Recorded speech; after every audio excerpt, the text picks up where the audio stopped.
আমরা তো লুচি অনেক রকমভাবেই খেয়ে থাকি। আমরা মশলা লুচি খেয়ে থাকি, ময়দার লুচি, আটার লুচি, অনেক রকম লুচি আমরা বিভিন্ন সময় ট্রাই করে থাকি। আজকে আমি আপনাদের সাথে শেয়ার করব মুগের ডালের লুচি। খেতে কিন্তু অত্যন্ত সুস্বাদু হয়। আপনারা যদি চান আপনারা কিন্তু ছোলার ডাল, মটরের ডাল, যে কোনো ডাল দিয়ে কিন্তু লুচি বানাতে পারেন। তবে এই মুগের ডালের লুচিটা কিন্তু খেতে হয় অসম্ভব সুন্দর এবং যতটা এটা সুস্বাদু হয়, কিভাবে বলবো, এটা শুধু মুখেই কিন্তু খাওয়া যায়। তাহলে চলুন আজকে আমরা মুগের ডালের লুচি কিভাবে বানাই সেটা আপনাদের সাথে শেয়ার করি।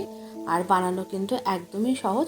যে কোনো অনুষ্ঠান, পুজো পার্বণের দিনে কিন্তু আপনারা এরকম নিরামিষ মুগের ডালের লুচি বানিয়ে নিতে পারেন।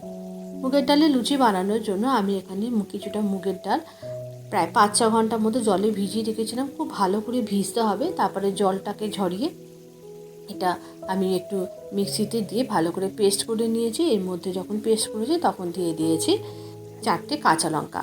আর আজকে আমি মুগের ডালটা একটু বেশি করেই নিয়েছি। এই মুগের ডালটা দিয়েই কিন্তু আমি দুটো পদ বানাবো। একটা হচ্ছে মুগের ডালে ভাজা নিমকি, আর একটা বানাবো মুগের ডালের লুচি। দুটোতেই একটু আলাদা মশলা হবে, কিন্তু সেই জন্য মুগের ডালটা আমি একসাথে নিয়ে কিন্তু পেস্ট করেছি আর মেখেওছি কিন্তু একসাথে। তারপরে আমি যতটা মুগের ডালের লুচি করব সেটা আমি আলাদা করে ময়দাটা রেখে দিয়েছিলাম, আটাটা। এরপরে আমি এর মধ্যে দিয়ে দিয়েছি ডালটাকে একটা বড় পাত্রে নিয়ে তার মধ্যে দিয়ে দিয়েছি কিছুটা পরিমাণে কালো জিরে, আর একটু জোয়ান হাতে ক্র্যাশ করে দিয়ে দিয়েছি। অল্প একটু নুন দিয়েছি, একটু চিনি, অল্প একটু হলুদ, আর দিয়ে দিয়েছি একটু হিং দিয়েছি। হিং দিলে কিন্তু মুগের ডালের লুচি খেতে অসম্ভব ভালো হয়। আর দিয়ে দিয়েছি কিন্তু একটু রিফাইন্ড অয়েল। এরপরে সমস্ত উপকরণ দিয়ে ডালটাকে খুব ভালো করে একটু মিশিয়ে নিতে হবে। তারপরে আমি ডালের মধ্যে অল্প অল্প করে ময়দা এবং আটা মিশিয়ে নিয়েছি।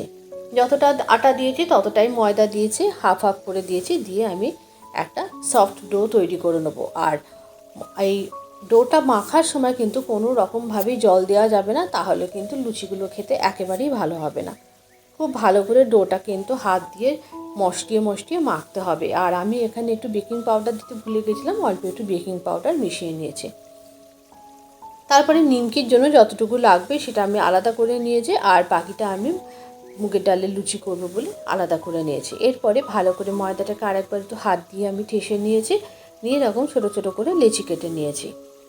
এরপরে আমি একটা বেলন চাকি নিয়েছি, তার উপরে অল্প তেল মাখিয়ে আমি কিন্তু লুচিগুলোকে বেলে নিয়েছি। আর এদিকে কিন্তু গ্যাসের উপরে আমি একটা কড়া বসিয়ে দিয়েছি। কড়াতে দিয়ে দিয়েছি বেশ কিছুটা পরিমাণ রিফাইন্ড অয়েল। তেলটাকে কিন্তু ভালো করে গরম করে নিতে হবে।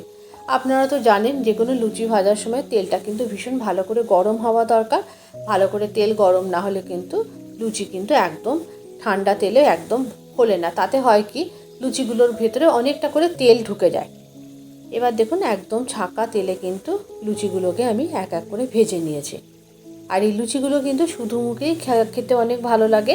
আমি এই লুচিটা পরিবেশন করেছিলাম চিকেনের সাথে। এই চিকেনের রেসিপিটা আপনাদের আগের একটা ভিডিওতে শেয়ার করেছি। এভাবে একে একে সমস্ত লুচিগুলোকে ভেজে নিয়েছি। আর লুচিগুলোকে ভেজে নেওয়ার পর লুচিগুলোকে আমি একটা প্লেটের মধ্যে সার্ভ করে নিয়েছি। এইভাবে যে কোনো অনুষ্ঠানের দিন বা ছুটি ছাটার দিনও কিন্তু আপনারা এরকম লুচি বানিয়ে খেতেই পারেন, বা ডিনারেও কিন্তু এরকম লুচি কিন্তু খেতে খুব ভালো লাগে। আজকে এই রেসিপিটা আপনাদের কেমন লাগলো অবশ্যই একটু জানাবেন। যদি ভালো লেগে থাকে অবশ্যই একটু লাইক করে দেবেন। দেখুন লুচিগুলো কি সুন্দর ফুটবলের মতো ফুলেছে। আর এই লুচিগুলো কিন্তু আপনারা ভেজে কিন্তু অনেকটা সময় রাখতে পারেন। এটা কিন্তু কোনো রকমভাবেই নেতিয়ে পড়বে না, তার কারণ এর মধ্যে আমি অল্প একটু বেকিং সোডা মিশিয়েছিলাম। একটু বেকিং পাউডার বা বেকিং সোডা বা খাবার সোডা যাই থাকবে ঘরে একটু দেবেন। লুচি কিন্তু একদম যেমন ভেজে রাখবেন ঠিক তেমনই থাকবে। আজকে এই রেসিপিটা তাহলে কেমন লাগলো অবশ্যই একটু কমেন্ট করে জানাবেন। আর আপনারা বাড়িতে অবশ্যই ট্রাই করবেন। আর ভালো লেগে থাকে অবশ্যই একটু লাইক করে দেবেন। আজকে এই রেসিপিটা তাহলে এই পর্যন্ত। আবারও দেখা হবে পরবর্তী ভিডিওতে আর একটা নতুন কোনো রেসিপির সাথে। সবাই অনেক ভালো থাকবেন, সুস্থ থাকবেন, আর দেখা হচ্ছে আবার পরবর্তী ভিডিওতে।